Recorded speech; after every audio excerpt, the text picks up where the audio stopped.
Have you ever seen a project that looked perfect on paper?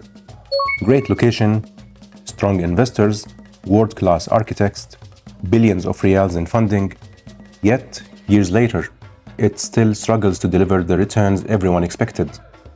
Here is the surprising part. Most projects don't fail because of poor construction. They fail long before the first excavator arrives.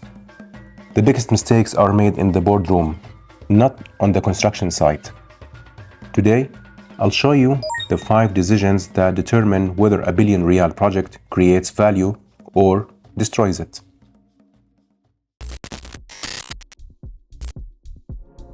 Developers often begin with a vision. Successful developers begin with demand. The question isn't, what do we want to build? It is, what does the market actually need? A beautiful project is meaningless if customers don't want it or won't pay for it.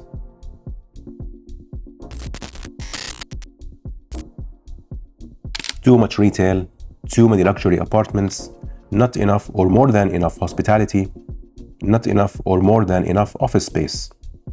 One wrong assumption in the product mix can reduce returns for years. The best projects aren't the biggest. They are the ones with the right combination of uses. One example that stayed with me dates back to 2019, when we were defining the asset mix for a major mixed-use development in central Riyadh. At the time, the project was heavily weighted toward retail, with only a limited allocation for Grade A office space. Looking beyond the market at that moment, it was clear that Riyadh was entering a new phase of economic transformation, with international companies expected to establish a stronger presence in the city. Based on that outlook, we recommended increasing the Grade A office component. The decision proved to be the right one.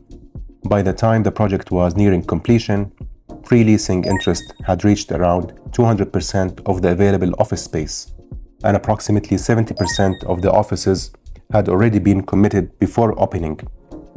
This is a good reminder that asset mix planning should never rely solely on today's market conditions. The best projects anticipate where demand is heading, not just where it is today.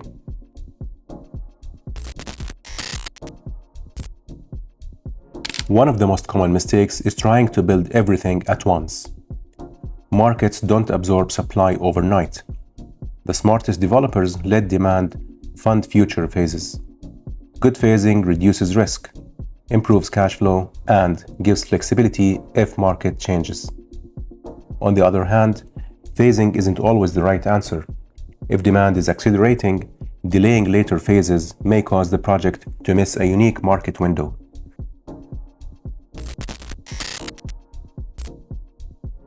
I've seen projects that looked profitable until the land price was included. You don't make money when you sell. You often make money when you buy. If you overpay for land, everything that follows becomes harder.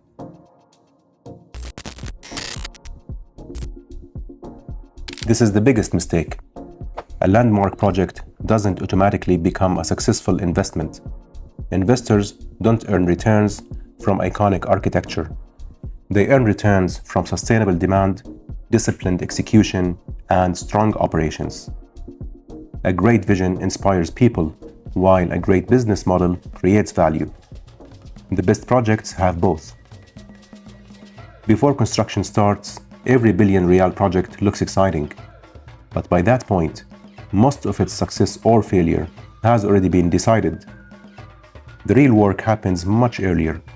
Understanding demand, choosing the right product, getting the phasing right, pricing the land correctly, and making disciplined investment decisions. Because in real estate, the most expensive mistakes are rarely made on site.